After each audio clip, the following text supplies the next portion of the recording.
Hola, ¿qué tal a todos? Muy buenos días y bienvenidos a este semestre otoño 2024. Arrancamos con la primera actividad de este ciclo, la primera campaña Psicoedúcate, todo acerca del cannabis.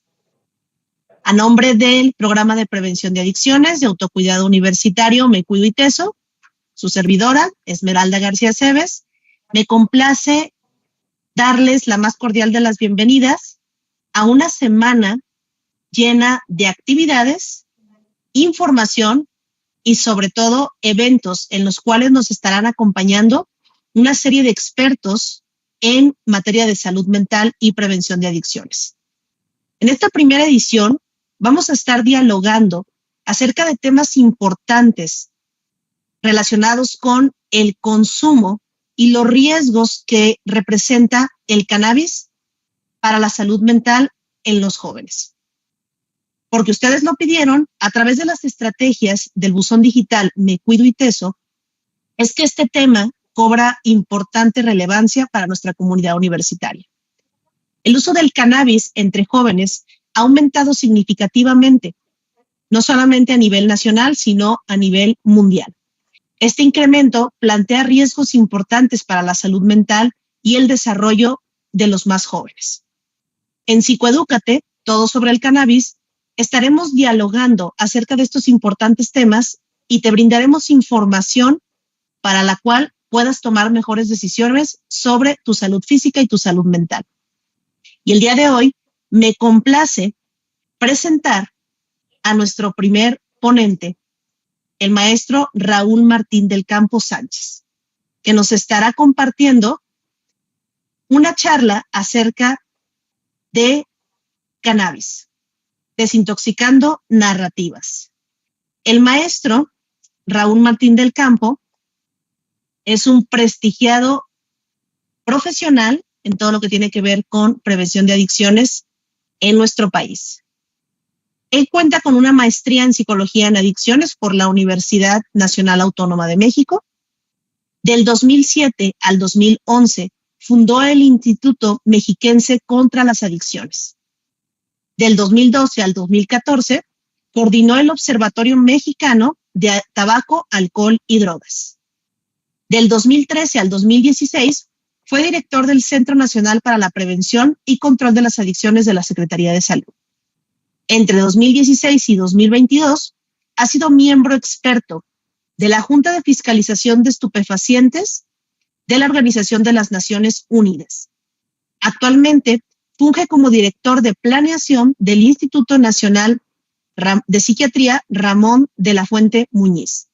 También forma parte del Seminario de Estudios sobre la Globalidad en Opioides de la Facultad de Medicina de la Universidad Nacional Autónoma de México.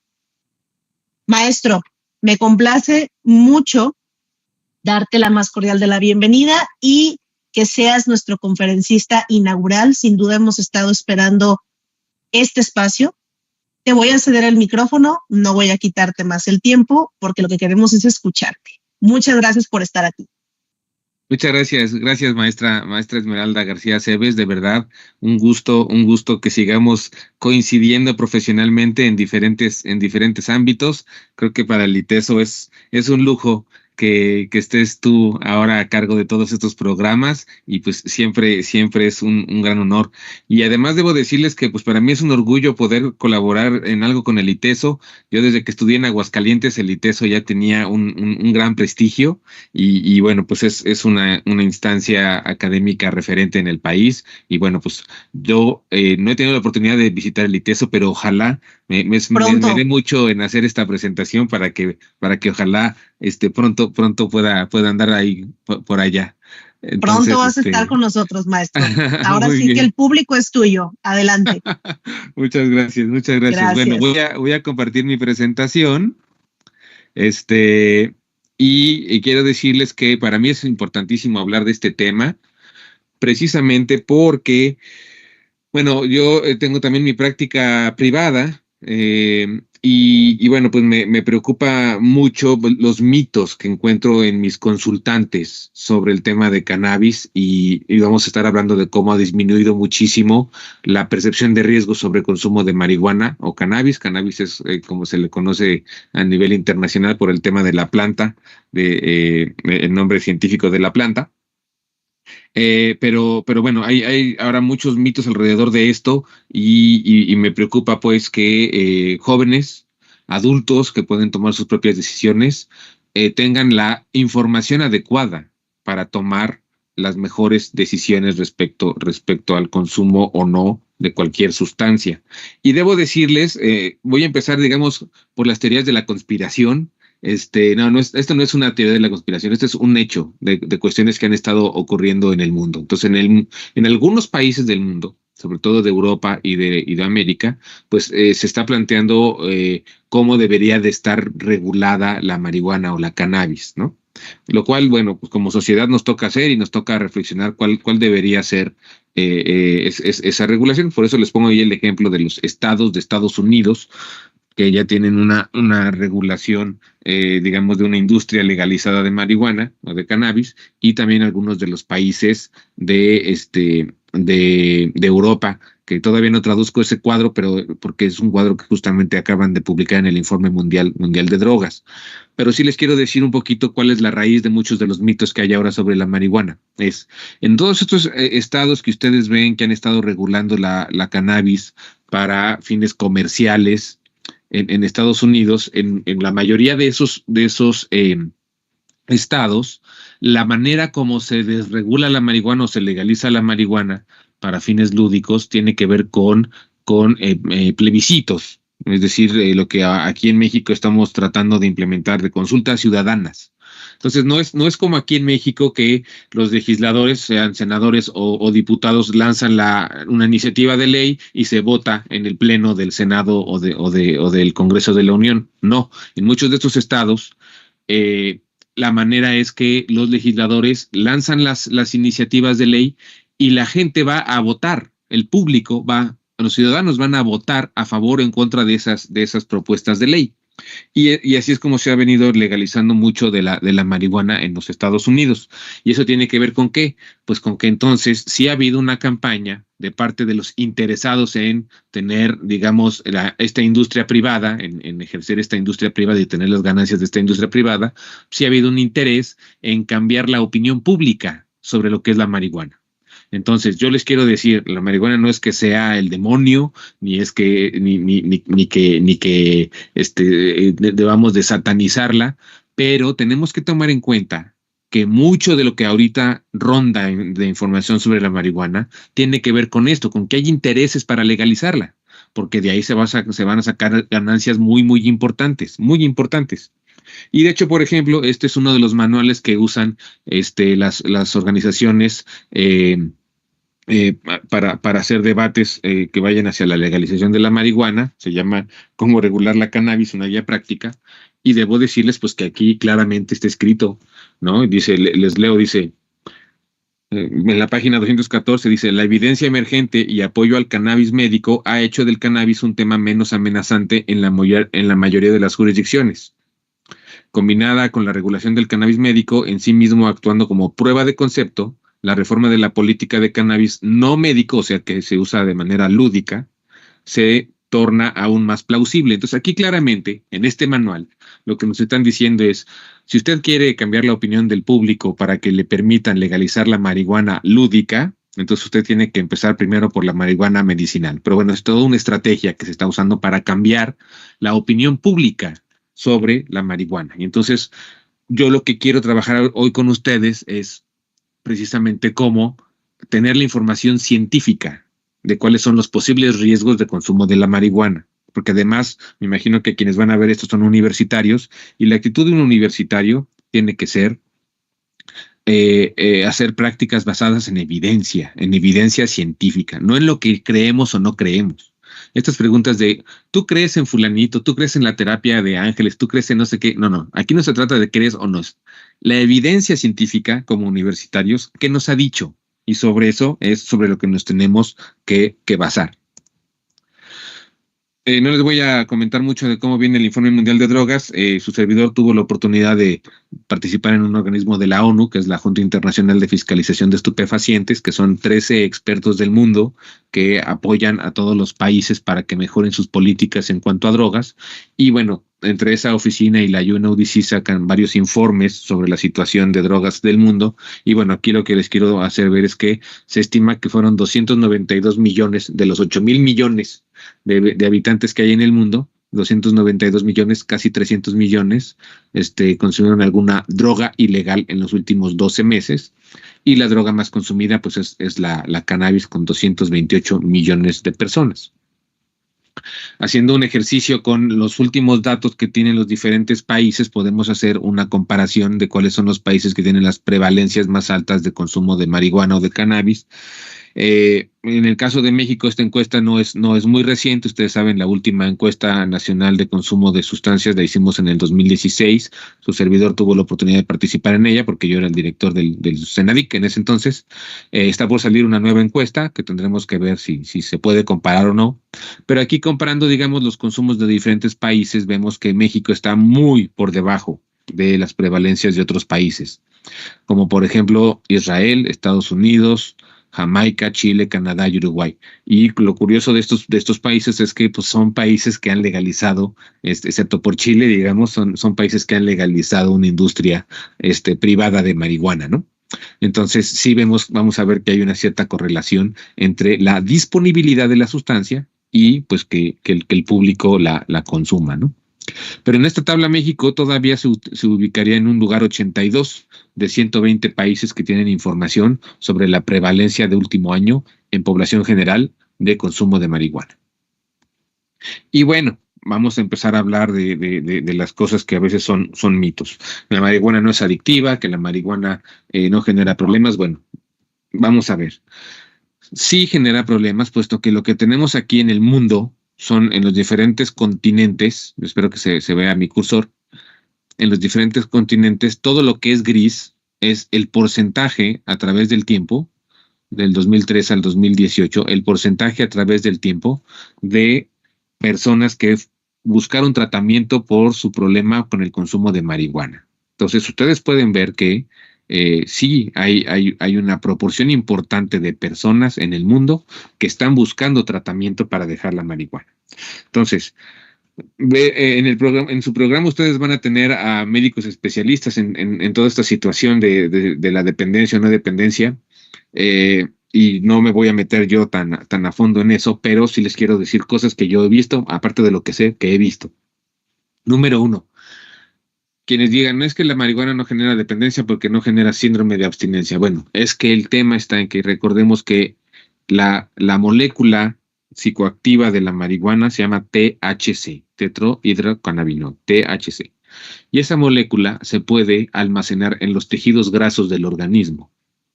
Entonces, lo que ocurre con la marihuana y con el THC es que, aunque la persona deje de consumirla, suspenda el consumo, como se quedó almacenada en su tejido graso, todavía en su sangre hay disponibilidad de la sustancia. Por lo tanto, no le llega el síndrome de abstinencia pronto. Va a tardar días o semanas en que le llegue el síndrome de abstinencia.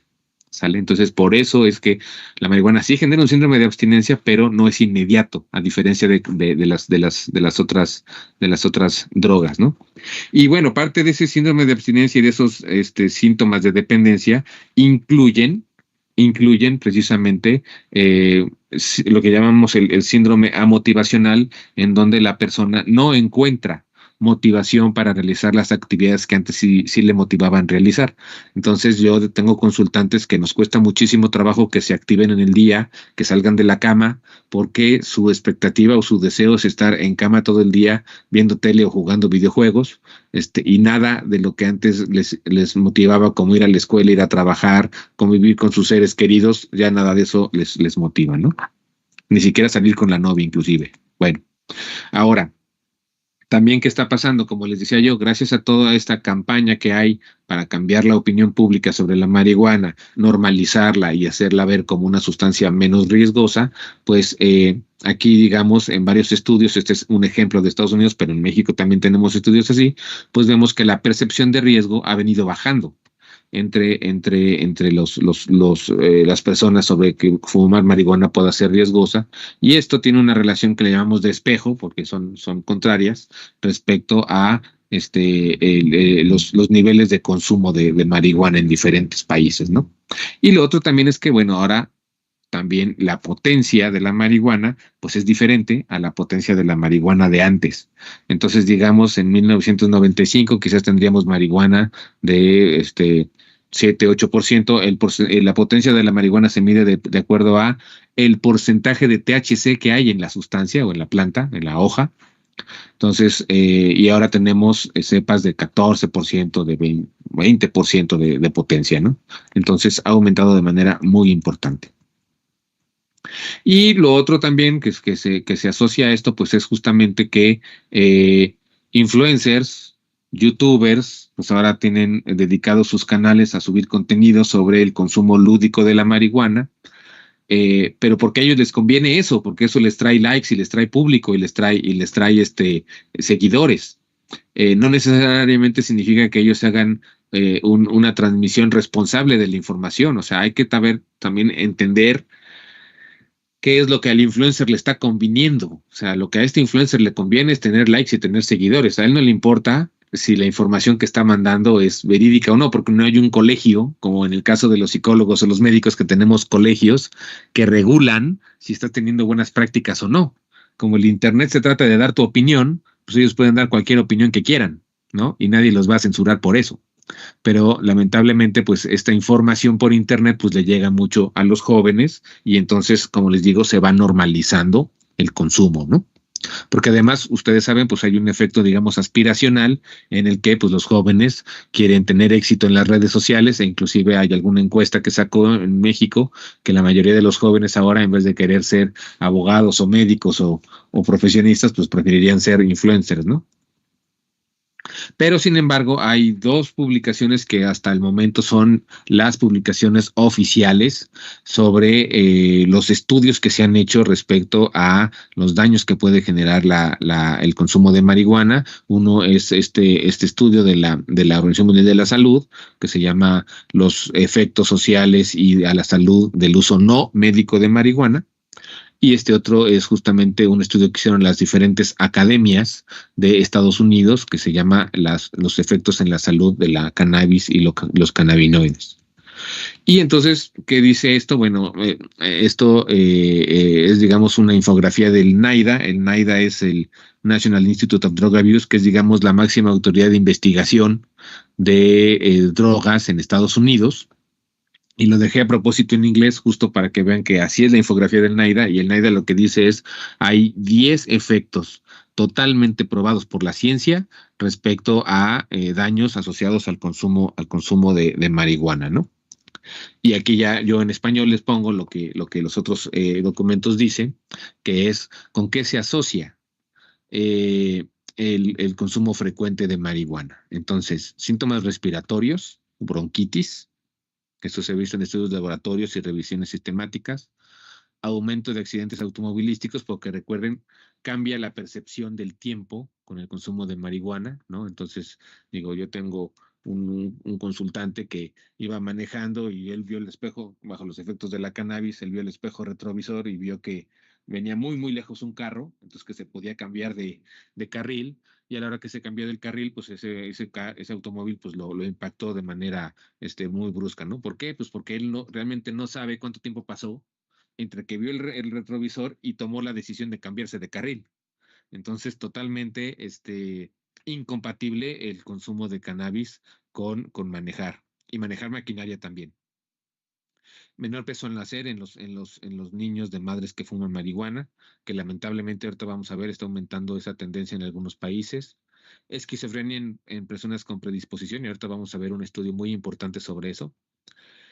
Mayor vulnerabilidad en el cerebro del adolescente, y es que yo creo que esto se los van a explicar los otros ponentes, pero el consumo de cualquier droga, alcohol, marihuana o cualquier otra, impide la maduración del cerebro durante la adolescencia. Durante la adolescencia hay ciertas estructuras del cerebro que se mielinizan más, o sea, o se interconectan mejor que cuando estábamos en la infancia y que nos permiten tener ese pensamiento abstracto que tiene ya el adolescente y el adulto, esa planeación, solución de problemas, control de impulsos y manejo de emociones que ya presenta el adulto, diferente al niño y al adolescente. La marihuana no nos permite esa maduración del cerebro. Deterioran el aprendizaje, la atención y la memoria. Vamos a ver ahorita que esto es un hallazgo importantísimo. Y ahorita vamos a ver un video sobre esto. Y cuadros psicóticos agudos. Y en la segunda parte de mi intervención de hoy vamos a hablar específicamente de una modalidad de marihuana que está generando ya ahora muchos cuadros psicóticos agudos. Entonces es diferente esquizofrenia de cuadros psicóticos agudos. Cuadros psicóticos agudos es porque el sujeto no tiene tolerancia o porque la droga es muy intensa.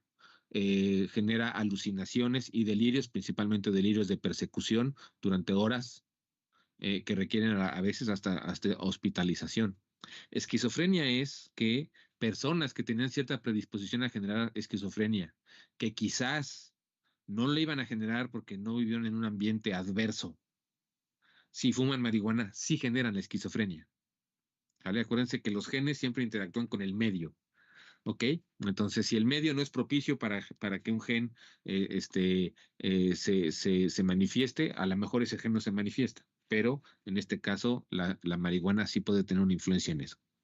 Trastornos depresivos, que es lo que yo les comentaba, también se asocia mucho con este síndrome A motivacional.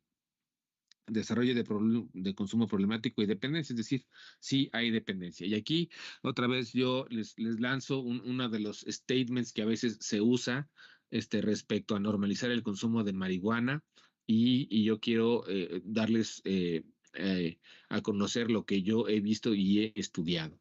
Por ahí de pronto hay quienes dicen, es que existe un consumo adulto responsable de la marihuana como el consumo del alcohol. No, es diferente.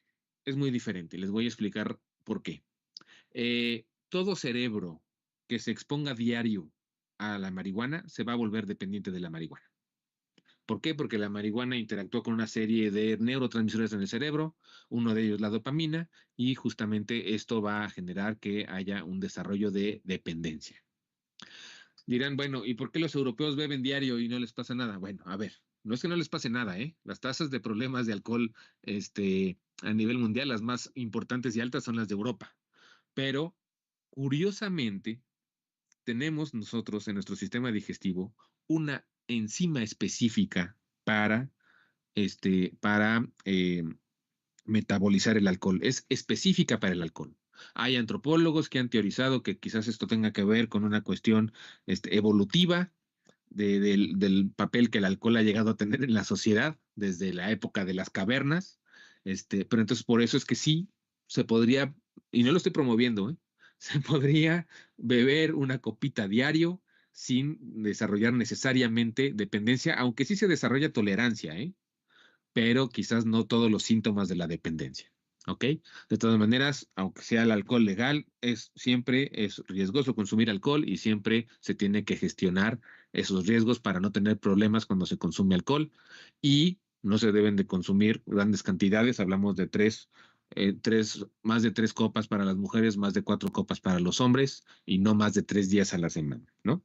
Entonces, el alcohol también es algo a lo que hay que tenerle cuidado, pero tiene esa excepción de que de alguna manera tenemos cierto diseño biológico para el metabolismo de pequeñas cantidades de alcohol. Ahora, hablando de mitos, tampoco se crean la de que tomar una copa de alcohol diario protege el corazón. Eso es otro de los mitos. La Organización Mundial de la Salud ha dicho que los estudios que en un inicio encontraron eso no se han validado bien y que quizás había interferencia de la industria del alcohol para que esos estudios se interpretaran de esa manera. Bueno, entonces, volvemos. Un cerebro que consume diario marihuana se va a volver dependiente de la marihuana.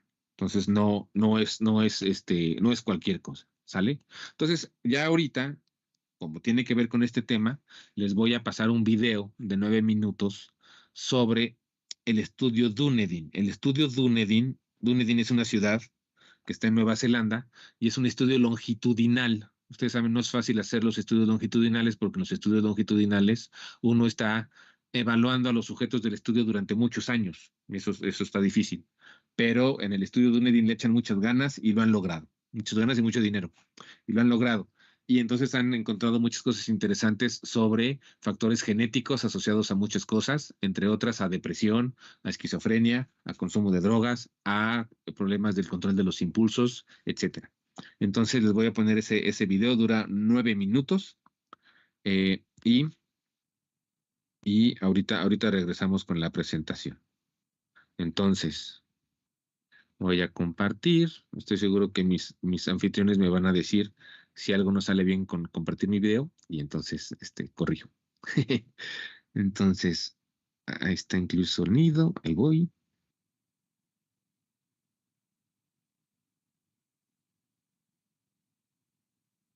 Ahí va.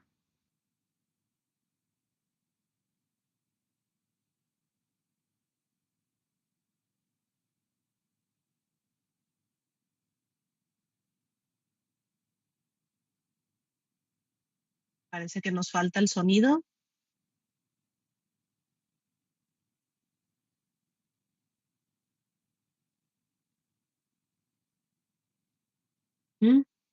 Falta habilitar el sonido, maestro. Perdón. Ok. Perdón. No, es que parecía que sí estaba lo del sonido. Una disculpa. Parecía que sí. Lo vuelvo a picar, lo quito y lo pongo. Perdón. No te preocupes. Okay, ok, entonces dejo de compartir. Otra vez va a compartir. Y aunque dice incluir sonido, le quito y le vuelvo a poner incluir sonido. A ver. Lo quité y lo puse. A ver si ahora sí se incluye el sonido. Y si no, estoy aquí atento.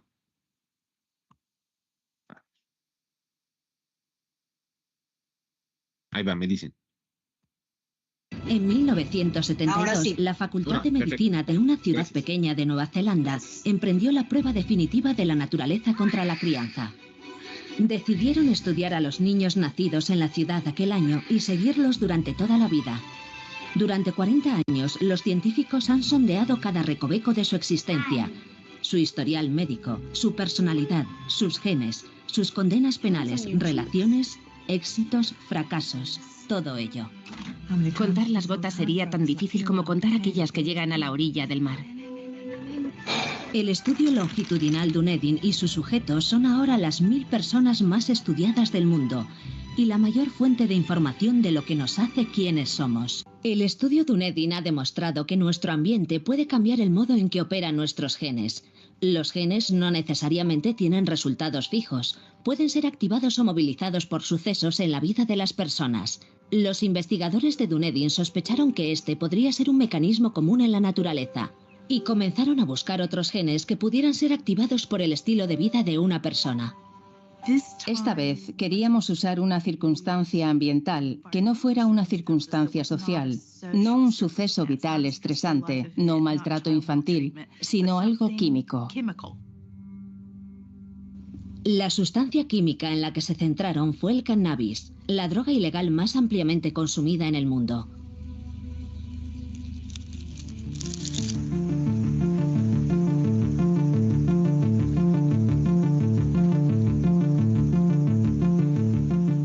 Soy una persona muy amable, pero me gusta pelear.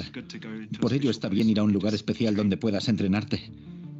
Sí, me gusta pintar, me gusta escribir. La poesía está bien. Un poco de rap. Chris McMurray es un típico chico de 25 años de edad que, como millones de jóvenes, empezó a experimentar con cannabis en sus años de adolescencia. Fumábamos un poco cada 2 o 3 días entre amigos. Y luego empecé a comprar más. Y sí, era un consumidor frecuente. Todos nos divertíamos y, poco a poco, pequeñas obsesiones se hicieron más grandes. Chris tenía 17 años cuando una noche que mezcló cannabis y anfetaminas dio un giro inesperado y desagradable. Había tomado muchas anfetaminas, mucha hierba, y estuve despierto durante unas 4 o 5 noches. Y al final me atrapó. Fue como ser barrido por el viento.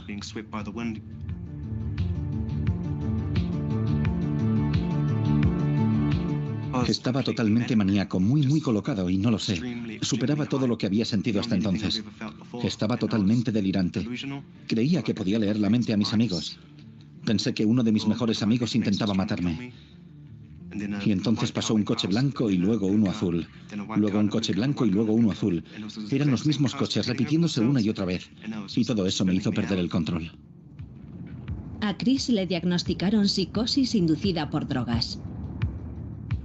Tardé 3 días en comprender que estaba en un hospital. Estaba en cuidados intensivos, miré a la pared y ponía ala de salud mental para jóvenes. Y le dije a la persona que estaba a mi lado, ¿esto es un ala de salud mental? Me contestó, sí. Por desgracia, los síntomas de Chris no desaparecieron. 8 años después, continúa sufriendo de esquizofrenia. Como norma, una persona de cada 100 sufre de esquizofrenia. Sin embargo, un 10% de los miembros del estudio que consumían cannabis de manera regular de adolescentes desarrollaron la enfermedad. Esto es 10 veces el índice esperado. Los investigadores de Dunedin sospecharon que algo más estaba interactuando con la droga que la volvía especialmente problemática para los jóvenes consumidores.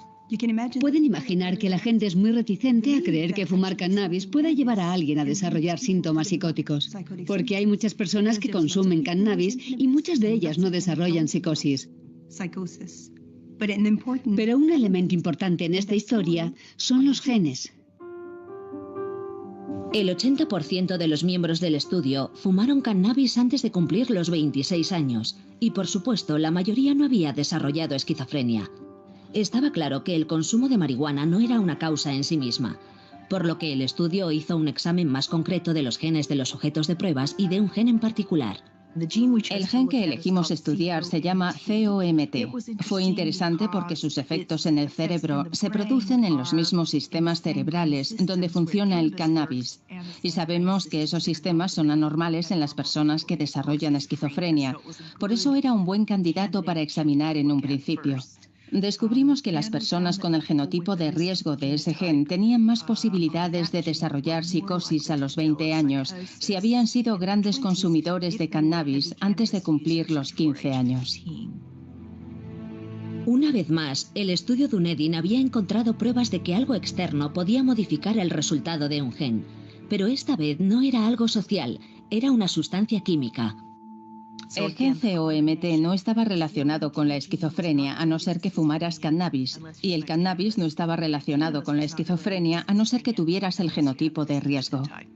Este hallazgo de la interacción del gen con el medio ambiente es un gran ejemplo para demostrar que el ambiente puede amplificar el riesgo genético que algunas personas llevan consigo para desarrollar problemas de salud mental más tarde en su vida. Los problemas solo los tuvieron aquellos con el gen COMT, que consumieron cannabis antes de los 18 años. Las personas con el gen que empezaron a consumir cannabis de adultos no se vieron afectadas. Chris maneja su enfermedad con una mezcla de antidepresivos y terapia cognitiva. Ojalá no hubiera tomado drogas. Ojalá no hubiera fumado hierba. Ojalá no hubiera fumado tanto como fumé. Ahora todo me está pasando factura. Y es difícil. Los miembros del estudio Dunedin eran adolescentes a mediados de los años 80. La potencia del cannabis que se vendía en la calle ha aumentado notablemente desde entonces y el número de adolescentes que la consumen en todo el mundo está creciendo. En la actualidad, las encuestas nos dicen que cada vez más gente joven está probando el cannabis y que creen que no tendrá consecuencias negativas para ellos.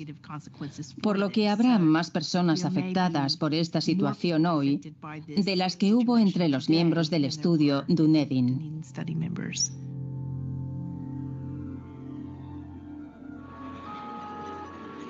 La investigación de Dunedin reveló otra cosa inesperada. La enfermedad mental no es el único riesgo al que se exponen los consumidores de cannabis.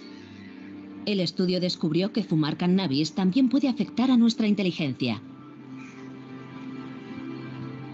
A la mayoría de las personas se les ha dicho que el cociente intelectual es algo estable y que una vez que cumples 15 años no te vas a volver ni más listo ni más tonto, pero no es verdad, hay unos cuantos cambios.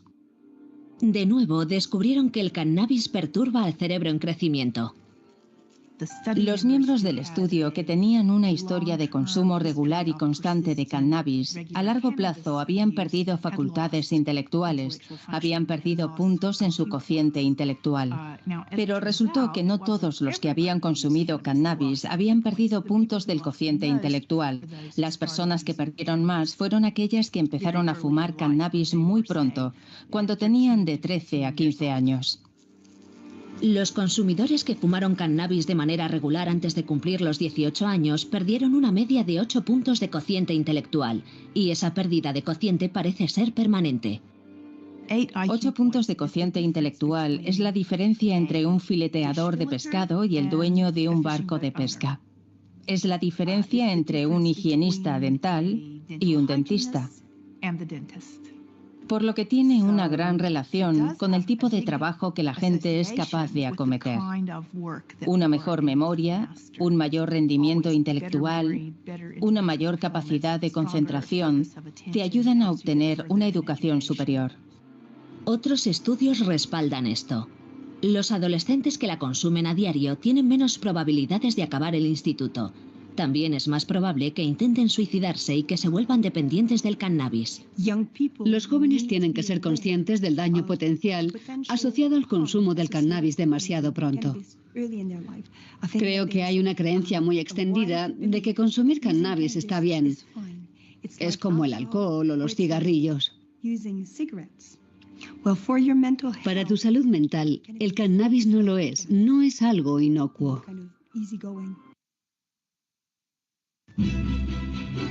En 1970.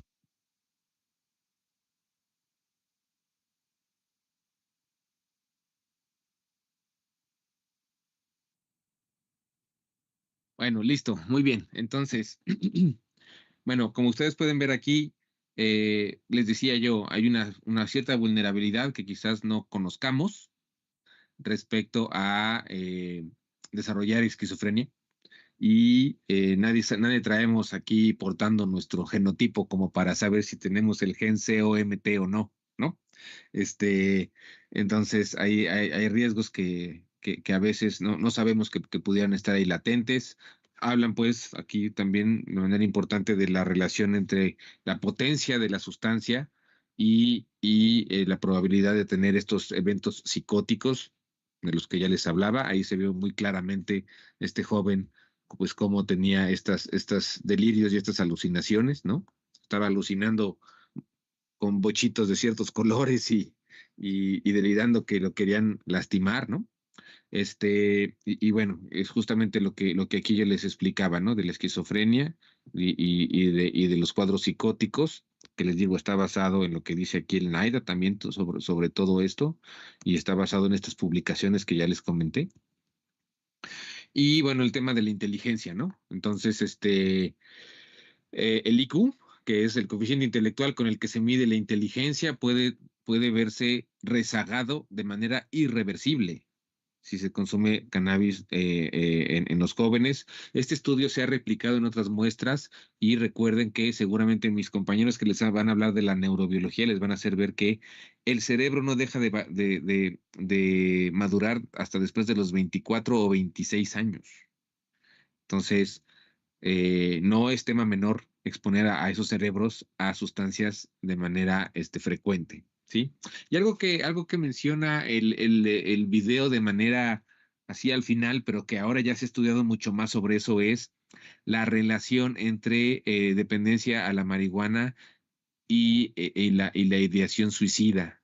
Ya, gracias a los estudios que se han hecho en las demarcaciones donde se ha legalizado la marihuana, se ha encontrado que tristemente hay cada vez más evidencia de una relación entre dependencia de la marihuana y intentos suicidas. Bueno, otras cosas de las que les quiero hablar, ustedes universitarios que ya son mayores de edad, pero que sus cerebros todavía no terminan de madurar, necesito que conozcan de esto. Y es que también se ha puesto de moda comprar por internet sustancias que se anuncian como legales, porque no contienen 9-delta 9 tetrahidrocannabinol, el 9-THC, que es, digamos, Ya les decía yo, el THC es la sustancia psicoactiva en estos casos. Entonces, claro, la marihuana es una planta que tiene diferentes sustancias. Entonces tiene diferentes tipos de THC. Entonces también existe el 8-THC, el 10-THC, el TH0 y este que es el hexahidrocannabinol. Entonces, yo les quiero advertir sobre esto. No porque las páginas de internet digan que es legal, necesariamente es legal. En México es la cannabis y sus derivados. Sale lo que está bajo control. Entonces no compren esa idea de que estos productos son legales, no es cierto. Pero además les voy a decir, son igual de tóxicos e igual de peligrosos que el 9-delta-THC, o más. De hecho, debo decirles que he tenido ya consultantes que consumen este HHC y muy pronto empiezan a desarrollar los delirios y las alucinaciones. Entonces, cuidado. Estas sustancias pueden ser más peligrosas que el 9-delta-THC, aunque la página de internet diga lo contrario. Cuidado. Y bueno, tenemos también el otro tema que es lo del consumo medicinal de la cannabis. Entonces, sí, bueno, hay receptores a cannabis en muchas partes, en muchos organismos, en muchos órganos de nuestro cuerpo. Y entonces, potencialmente, la cannabis podría tener efectos medicinales adecuados en eso. Pero debo decirles que, acuérdense lo que decía el manualito este. Se trata de cambiar la opinión pública de la cannabis a partir de que es medicinal. Entonces, se ha exagerado cuáles podrían ser todos los usos medicinales de la marihuana.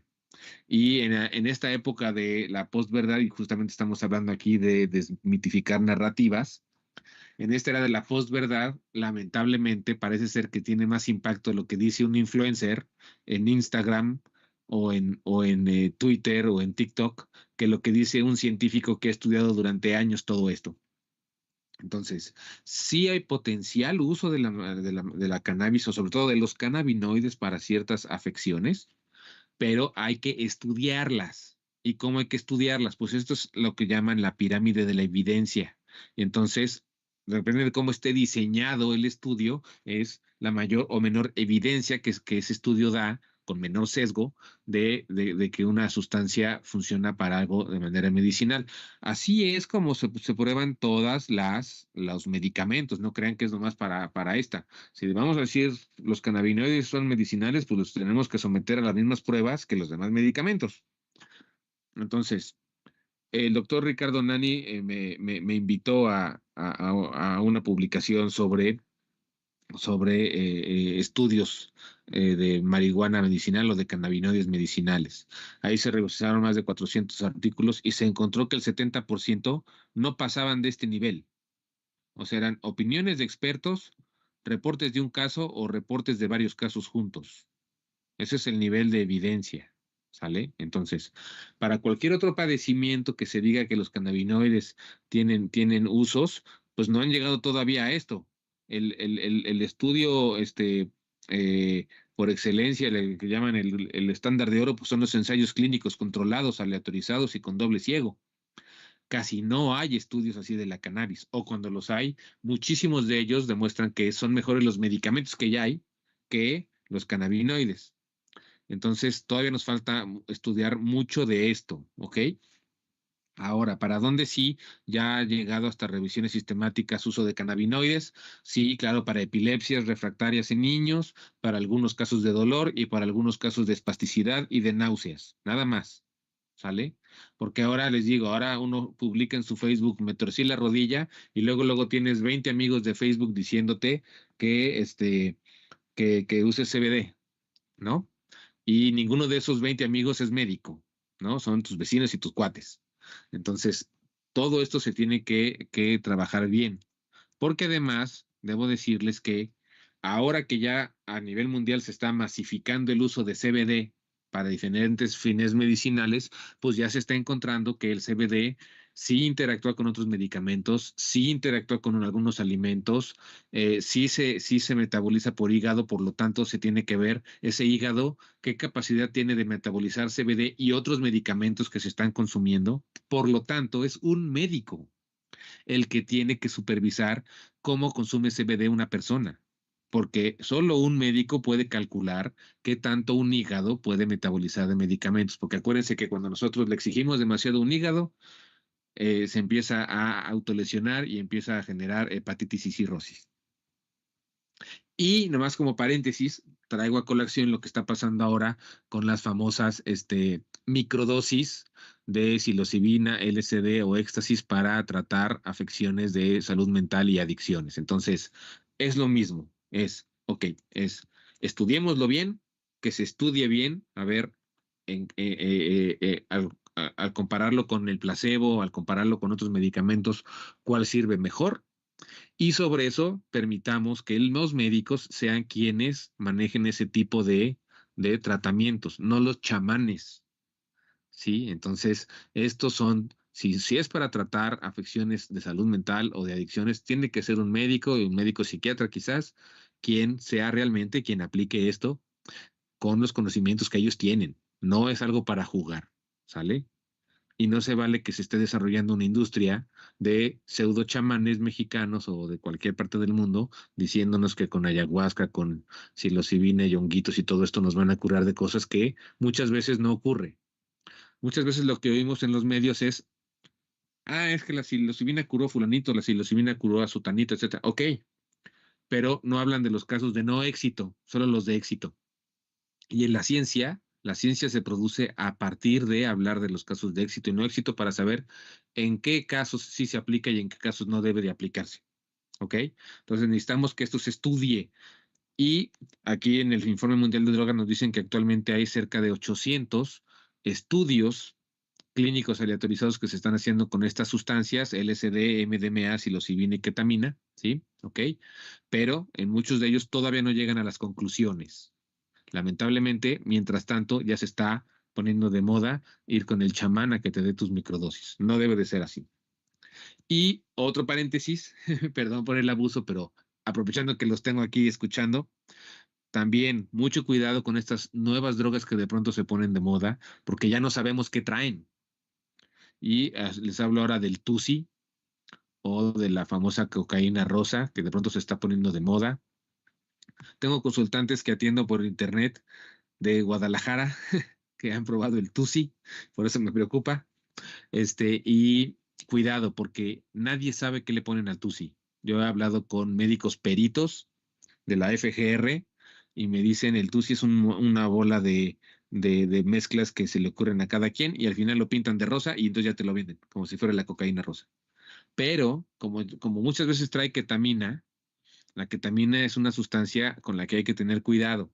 Como les digo, la ketamina usada por psiquiatras, bien usada en protocolos bien definidos, ahora se está viendo si se puede usar con buen éxito para depresiones que no habían salido con otros medicamentos.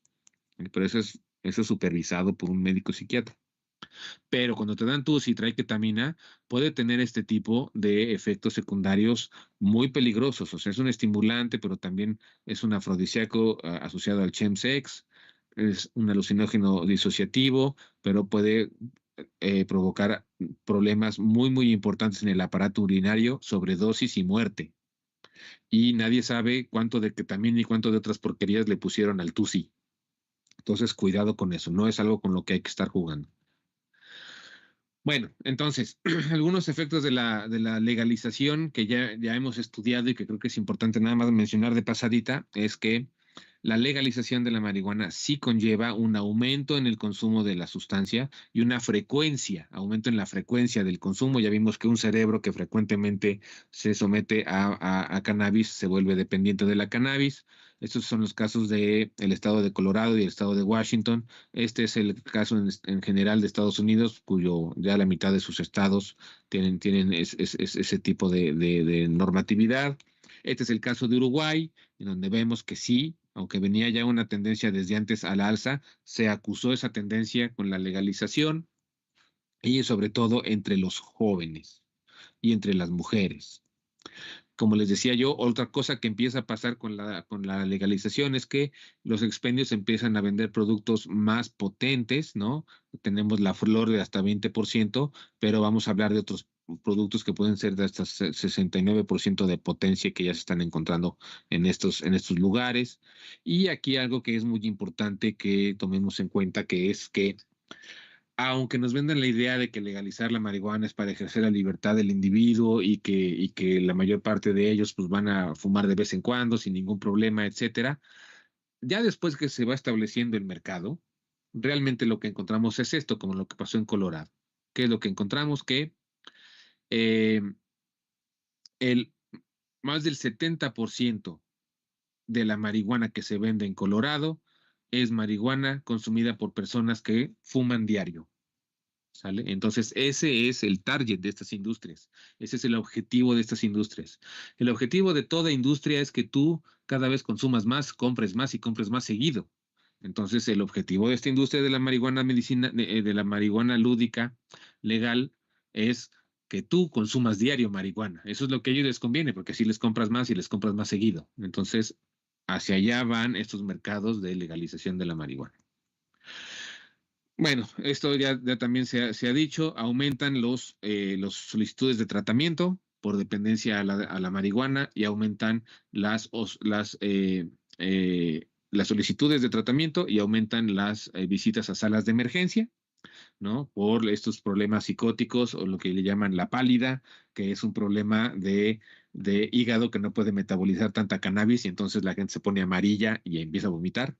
Entonces, esa es la famosa pálida, es que tu organismo no puede con tanta cannabis que le metiste. Aumentan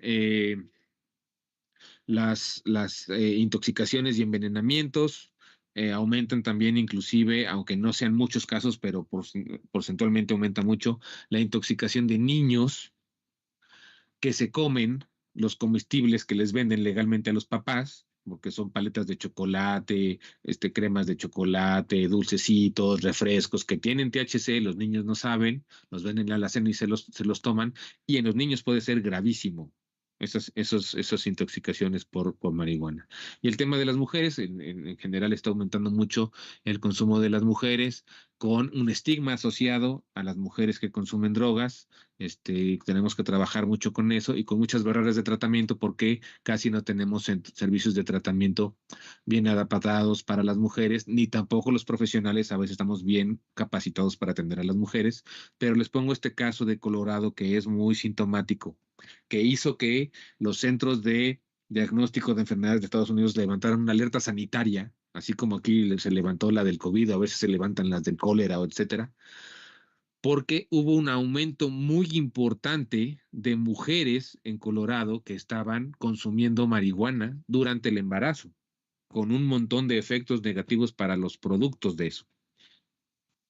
¿Por qué? Porque se viralizó en redes sociales que la marihuana era buena para contener las náuseas y los vómitos, pero pues nunca dijeron que los efectos secundarios que eso puede tener. Entonces, ni modo, o sea, toda sustancia que la mujer embarazada ingiera va a pasar barrera placentaria hacia el producto. Entonces, ni modo, pues hay cosas que pues, no se pueden medicar y pues, si hay náuseas, pues ni modo. Sé que suena horrible, pero no puedes estarte medicando porque entonces estás afectándole al producto, ¿no? Entonces, importante eso también. Y bueno, obviamente los accidentes asociados al consumo de marihuana, como yo ya les ponía los ejemplos, pues aumentaron de manera muy importante. No puede haber un marihuanómetro para medir qué tanto fumó una persona antes de manejar, diferencia del alcoholímetro, porque como les decía yo, el THC permanece días y semanas en la sangre. Entonces tú, si te da positivo en tu prueba de cannabis, pues tú no sabes cuándo fue la última vez que consumió. Entonces no se puede medir así, ¿no? Pero las muertes por accidentes de tránsito asociadas a cannabis, por supuesto que están aumentando importantemente en estos lugares, ¿no? No, eso es muy importante para el debate en México.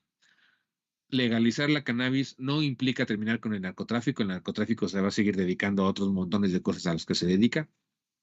Y tampoco implica que disminuya la violencia. Entonces, en estos estados que han legalizado, no disminuyó la violencia ni los delitos violentos. ¿Ok? Canadá, que también legalizó hace 6 años, en la primera encuesta que hicieron de 3 años después de legalizar, ya tenían 20-27% de aumento de consumo y de frecuencia de consumo. Y aún así, no se había terminado el mercado ilegal de marihuana. ¿Por qué? Porque, por ejemplo, el país Canadá pone un precio por gramo de marihuana de $10. Pues, ¿qué hace el crimen organizado? Pues la da en $6, la da más barata o más potente. O sea, es decir, el crimen organizado siempre va a encontrar maneras de seguir. Entonces, en Canadá, ahora la mitad de los usuarios compran legal y la mitad de los usuarios siguen comprando de manera ilegal. Y lo último, pues también, que es que las empresas alcoholeras y las empresas tabacaleras en Canadá, pues ya compraron las acciones de la empresa de la industria de cannabis legal. Entonces, eso es algo que va a ocurrir. Con el impacto que esto implica, puesto que las alcoholeras y las tabacaleras pues siempre han sabido hacer publicidad supuestamente dirigida hacia los adultos, pero que sabemos que a quien más le impacta es a los jóvenes, ¿no? Y saben además corromper a las autoridades para que no les pase nada. Ahora nos vamos ya al segundo y último tema que voy a tocar con ustedes, que es otra cosa que me preocupa, y es el tema de los vapeadores de wax. No sé si hayan oído hablar ustedes de los vapeadores de wax, pero me preocupa y por eso quiero platicar de este tema con ustedes. Entonces, aquí hay dos fenómenos que se están encontrando. Por un lado, tenemos el desarrollo de vapeadores originalmente diseñados para el consumo de productos de tabaco, un auge significativo del uso de estos vapeadores por parte de los jóvenes porque creen que que es más seguro, que no genera efectos secundarios en la salud. Pero el reciente descubrimiento de problemas de salud asociados al consumo de estos vapeadores con nicotina, ¿no? O sea, sí están generando problemas, están generando otro tipo de problemas diferentes a los del tabaco normal o de los cigarrillos normales, pero sí generan problemas. Por otro lado, tenemos el desarrollo de métodos para obtener productos de cannabis con altas concentraciones de THC, la descripción de problemas de salud asociados al consumo de estos concentrados de cannabis y la innovación en el mercado que está aumentando la disponibilidad de estos concentrados de cannabis. Las ventajas detectadas por los jóvenes de consumir estos concentrados de cannabis en vapeadores. Entonces, antes no era común que vendieran por internet vapeadores con cannabis, pero de pronto se está poniendo de moda. No lo digo para que vayan a buscar cómo comprarlos, más bien lo digo para que les voy a advertir todos los problemones a los que se pueden enfrentar si optan por vapear cannabis, que en este caso los venden como vapeadores de wax. Entonces ya sabemos, el consumo tradicional de cannabis pues es en estos cogollos que les llaman, que es propiamente la flor de la cannabis, así es la flor de la cannabis, pero ahí está seca, digamos, esta es la flor al natural, y esta es la flor cuando se secó, se hace así, ¿no? se enrosca cuando se seca. Y bueno, como es una sustancia natural, la marihuana tiene más de 400 sustancias químicas. Ahora, cuando digo natural, es decir, que es una planta, ¿sale?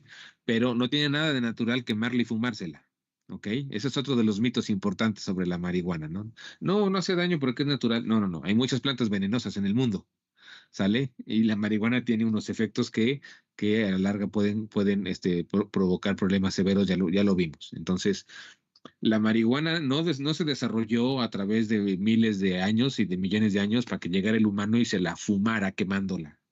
Ella tiene sus mecanismos para reproducirse y perpetuarse, pero esa no era la idea, ¿ok? Entonces no tiene nada de natural fumar marihuana. Eso no es nada natural. Bueno, claro que nos va a afectar dependiendo de las características individuales de metabolismo, de peso y de edad, la dosis, la cantidad y la frecuencia, la ruta de administración, la experiencia del usuario y el uso de otras sustancias. Entonces, obviamente, ya decíamos, como con otras sustancias, tu peso, tu edad va a influir en qué tanto te pega la droga cuando la consumes, la cantidad que consumes o la potencia que consumes va a influir en qué tanto te pega, la frecuencia va a influir en qué tantos daños te va generando, ¿no? Y también la ruta de administración. Fumar generalmente hace muy adictiva una sustancia porque el 30% del oxígeno que consume nuestro organismo lo consume el cerebro. Por lo tanto, tenemos una arteria que va directamente de los pulmones al cerebro, para tener siempre oxigenado el cerebro. Entonces, cuando tú fumas algo, en pocos segundos, en 8 o 10 segundos, ya tienes esa sustancia en tu cerebro y eso hace más adictivo el mecanismo, ¿ok?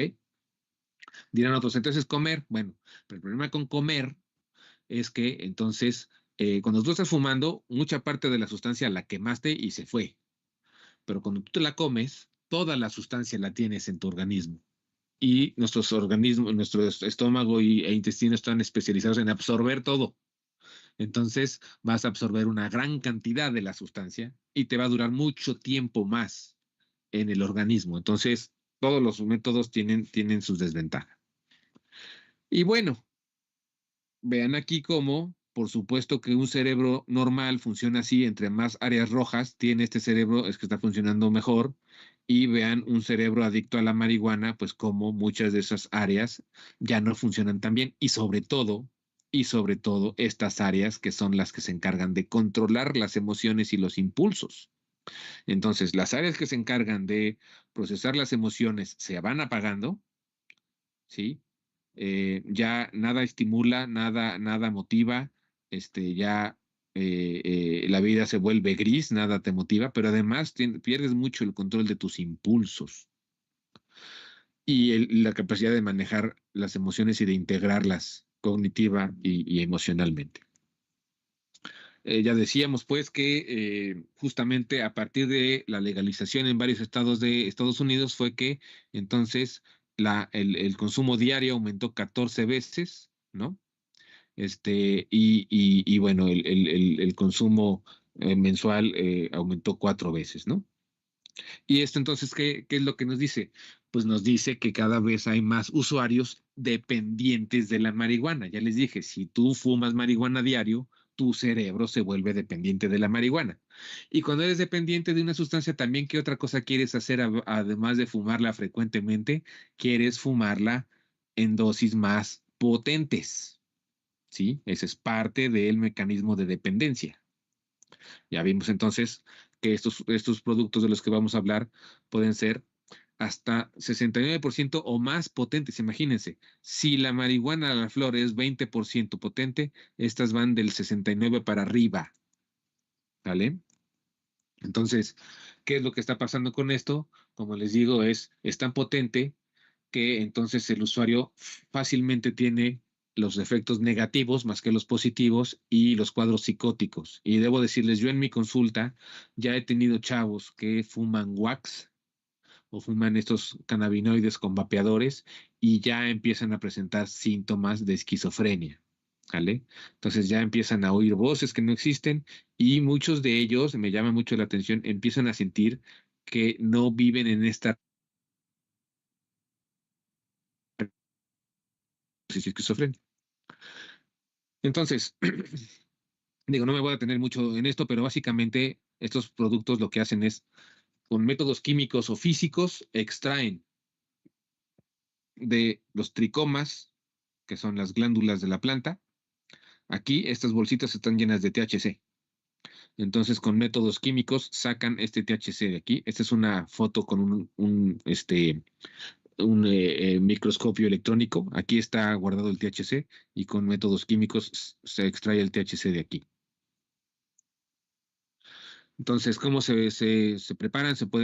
Puede haber un procesamiento en seco, lo que llaman el kiff, con hielo seco, con agua, el hashish de agua, luego con estas argilas que se usan también, con presión y calor o con disolventes. Específicamente de lo que les voy a hablar, que se está poniendo de moda, que se llama wax, que es este wax con gas butano. Entonces, el problema es ese, o sea, que es antes había jóvenes muy especializados en cómo hacer productos potentes de marihuana y usaban el butano para hacer wax. El gas butano es el gas que se usa en el laboratorio de química de ahí de su universidad. En los mecheros estos, pues, lo que usan es gas butano. Entonces es peligrosísimo utilizar gas butano en tu casa, porque puedes generar una explosión. Entonces no estaba tan difundido el uso del wax. Pero como ahora lo venden ya preparado, es cuando está empezando a haber una difusión mayor del wax. Pero miren, aquí están los niveles promedios de concentración. La flor, 19%, ¿sí? Pero el wax, 70% o más. Es decir, esto es 4 veces más potente que la flor normal, ¿sale? Y bueno, se llama wax justamente porque parece como una cera, ¿no? Estas son las diferentes presentaciones. Entonces, se extrae, como decía, con el gas butano, puede tener entre 70 y 90% de THC, y el efecto le puede durar a los usuarios hasta 24 horas, pero imagínense qué mal, o sea, dices, ay, qué padre, entonces me dura el efecto 24 horas, sí, pero imagínate que te dura 24 horas el efecto de alucinar y de delirar que te están persiguiendo, eso ya no está tan padre, o sea, eso va a hacer que tengas que llegar a una sala de urgencias, y créanme, en México, tristemente, las salas de urgencias no están preparadas para esto. Entonces, no va a haber mucha gente que te pueda ayudar a salir de tu viaje, de tu mal viaje de 24 horas. ¿Sale? Como les digo, aquí está cómo lo preparaban con el gas butano y también ejerciendo presión. Queda así este tipo de wax, de cera, pero las noticias en Estados Unidos empezaron a aumentar de departamentos y casas que explotaban por el butano. Pero bueno, en estos lugares donde han legalizado marihuana, pues vean ustedes cómo cambió de manera importante el mercado, en donde antes el 10% eran productos potentes y ahora el 40% de las ganancias vienen de productos potentes. ¿Por qué? Porque se generó una población adicta a la marihuana. Aumentó 10 veces las ventas de concentrados en 5 años, pasó de representar $4 millones en 2014 a $300 millones en 2017. ¿Y por qué? Pues los concentrados son más baratos y son más fáciles de conservar. Y aquí podemos ver justamente cómo, digamos, en esa proporción, dentro de lo que llegaba a salas de urgencia en estos estados, pues antes era muchísimo más solo los que fumaban planta, y poco a poco cada vez los que fuman vapeador y concentrado va aumentando, y también el problema con los edibles, que esos son los comestibles, ¿no? Los comestibles. Entonces, cuando se ven estos ingresos a salas de urgencia, ¿qué se ve? En Washington o en Colorado, la mayoría eran monousuarios, los que llegaban por tener un mal viaje por fumar planta. Era 61% monousuarios y 10% eran menores de 11 años. 10% eran menores de 11 años. Entonces no creamos tampoco estas ideas de que, no, si legalizamos nada más va a ser para que la compren los adultos. Hombre, eso no pasa. Y en nuestro país, donde estamos acostumbrados a que los adolescentes compren cigarros y alcohol, tampoco va a pasar. Bueno, en fin. Pero los que llevaban los concentrados vapeados, la mayoría eran poliusuarios, o sea, consumían otras drogas, 82%, y el 30% eran niños menores de 11 años. Entonces, ¿cuál es el gran problema con esto? Pues que es barato, que no huele, y entonces es difícil identificar su contenido, que te lo pueden llevar a tu casa y que los adultos no lo identifican. Y como todo producto vapeado, el reforzamiento es un reforzamiento intermitente e intenso, ¿no? Entonces, pero ¿cuál es el problema con esto? El problema con esto son los efectos en la salud que esto va a generar. Es decir, el problema aquí que tenemos es que los jóvenes creen que porque es vapeado es menos peligroso, y es todo lo contrario. Por ser vapeado es más peligroso, y además, por ser una sustancia tan potente, es mucho más peligroso. Entonces, no porque sea vapeado significa que entonces estás fumando marihuana de una manera más segura. No, al contrario. Entonces, ¿qué se está encontrando hasta ahorita? Que ya en los estudios que se vienen haciendo ya, el consumo de cannabis con alta concentración de THC aumenta la probabilidad de desarrollar el trastorno por dependencia, más entre los jóvenes. Y estos estudios, pues ya son estudios que se han hecho con mediciones a lo largo del tiempo. El síndrome de abstinencia va a ser más intenso, va a haber más síntomas de irritabilidad, ansiedad, alteraciones del sueño, alteraciones del apetito y depresión. Y estos síntomas de abstinencia, a diferencia de con la marihuana normal, se van a alcanzar en los primeros 2 o 3 días y pueden durar hasta 2 semanas para el caso del wax. Los trastornos psicóticos, obviamente, cuando estás hablando de uso diario de productos potentes, aumenta muchísimo la probabilidad de desarrollar psicosis y esquizofrenia. Y la ideación suicida, como les decía también, aumenta muchísimo. la prevalencia de ideación suicida entre consumidores de wax. Y como vimos, si ya habíamos visto que fumar marihuana disminuía el coeficiente intelectual, pues aquí lo que estamos viendo en los primeros estudios que se están haciendo con el wax es que sí hay una relación con la disminución del rendimiento académico, el aumento del ausentismo, de la deserción escolar, la menor probabilidad de concluir con la escuela, menores objetivos futuros en cuanto a la planificación de la vida y mayor riesgo de desempleo en el futuro. Entonces, ¿qué tenemos que hacer? Tenemos que estar bien al pendientes de la información que recibimos, de ponerla a prueba, de considerar y estar siempre conscientes de que hay una industria que quiere sacar ventajas económicas de eso y que no le importa la salud de los jóvenes, a esa industria no le importa, ¿sale? Que lo van a disfrazar de la capacidad que tenemos de ejercer nuestras libertades. Por supuesto que debemos tener capacidad de ejercer nuestras libertades y de tomar decisiones, pero tomemos las decisiones informadas. Informadas. Estas son sustancias que son riesgosas. Por lo tanto, el consumo o no consumo, esa decisión tiene que estar basada en que sepamos los riesgos a los que nos estamos enfrentando al probar y al consumir estas sustancias. ¿Sale? Y lo otro también con esto cierro, tratamiento. Hay forma de tratar esta situación, no es fácil, les digo, una vez que tú eres dependiente a la cannabis, salir de esa dependencia es igual de difícil que si fueras dependiente a la cocaína, al cristal o a la heroína. La dependencia a sustancias hace que no puedas detenerte de consumir, aunque quisieras detenerte, ¿sale? En cualquier droga.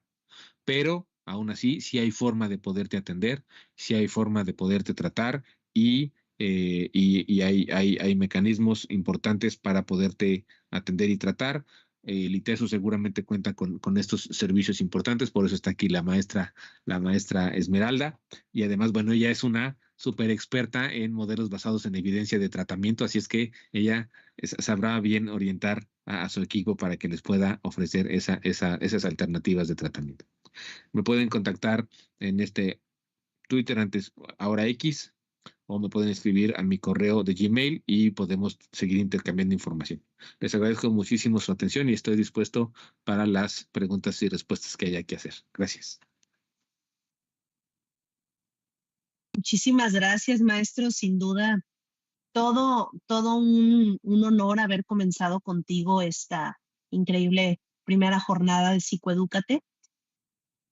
Durante la exposición que nos estuviste haciendo acerca de toda esta narrativa sobre el tema del cannabis y el impacto que esto tiene en la población, sobre todo adolescente y joven, me generó de alguna manera, mucha satisfacción de saber que estamos en una misma línea, ¿no? Que trabajamos en el ITESO en función de esta prevención de conductas de riesgo, prevención de conductas adictivas, justo con una narrativa de toma mejores decisiones, pero siempre que sean decisiones informadas, decisiones sustentadas, ¿no?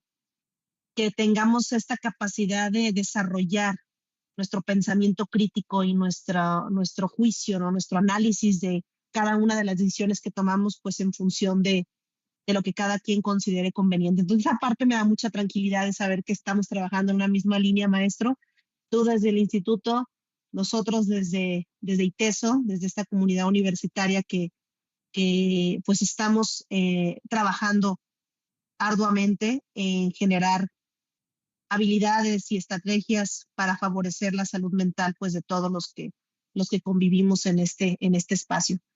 Maestro, tengo por aquí una pregunta del público que me gustaría extenderte porque, bueno, hay pues muchas dudas, muchas inquietudes, ¿no? Sin duda, quienes nos puedan sintonizar en la grabación de esta conferencia, pues van a seguir saliendo dudas, pero aquí hay algunas que me gustaría aprovechar los minutos que nos quedan antes del cierre. Dice aquí, ¿cómo abordar el tema con aquellos profesionales de la salud que recomiendan el CBD? ¿Qué hay de esos profesionales de la salud que recomiendan el uso del CBD como una alternativa para tratar malestares de ansiedad, etcétera? Sí. Bueno, a ver, obviamente necesitamos aquí también mucha capacitación, pero debo decirles una cosa. El reglamento que la COFEPRIS expidió para el uso de CBD con fines medicinales dice que debería de ser solo los profesionales médicos certificados en medicina canábica los que recetaran CBD, ¿sale? Entonces, si un médico u otro profesional de la salud recomienda CBD, habría que preguntarle si está certificado en medicina canábica.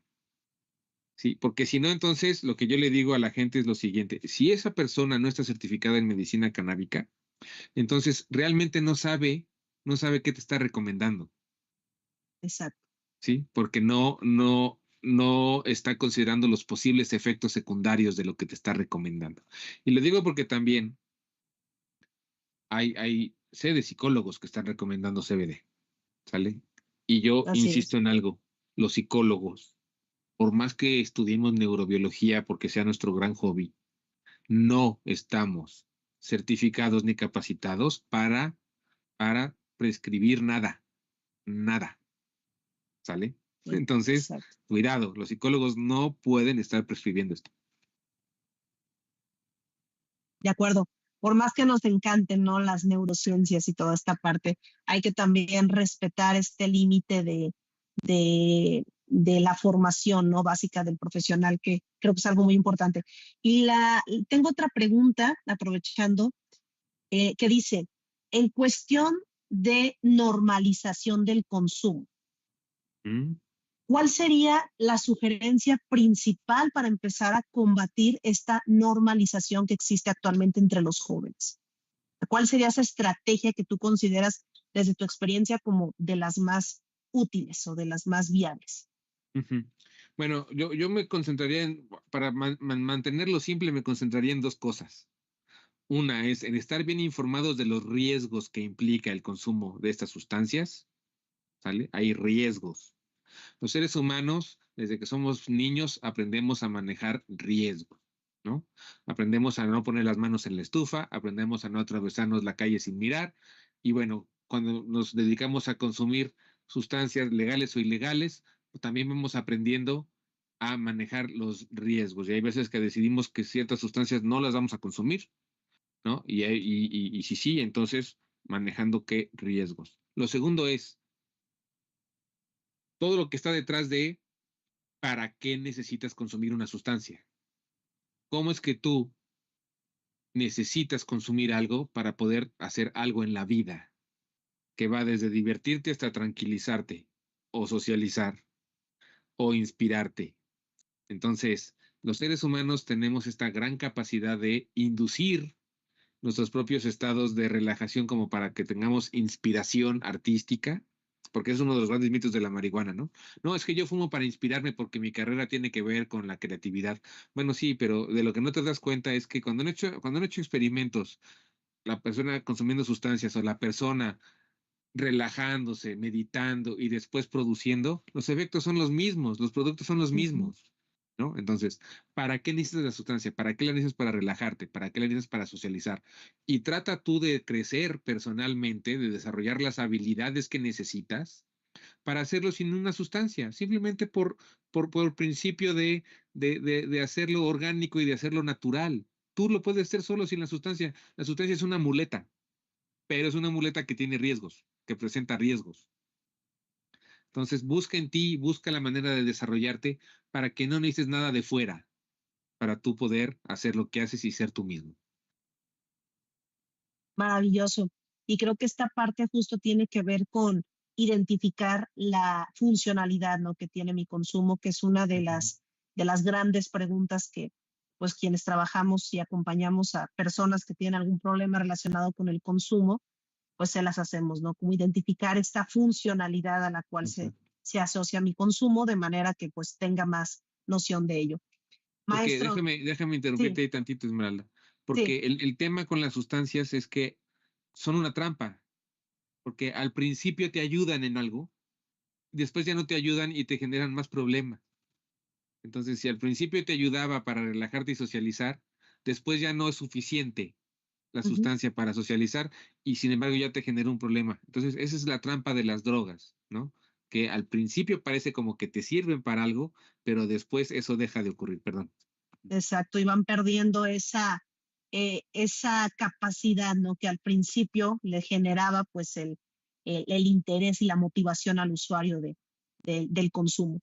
Maestro, a mí me encanta como siempre, tengo años desde toda mi formación en cuestión de prevención de adicciones y promoción de la salud escuchándote, y me encanta que hayamos arrancado esta campaña contigo. Me encanta que esta narrativa que nos ofreces sea justo una narrativa que va de la mano con lo que pues vamos trabajando y con esta visión y apuesta que traemos en la parte de la prevención de adicciones para nuestra comunidad universitaria.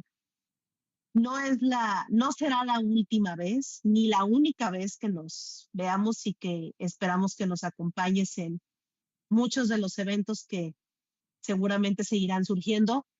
Yo espero que pronto tengamos la oportunidad de coincidir en persona y que nos visites por acá en Guadalajara, acá está tu casa, acá te esperamos.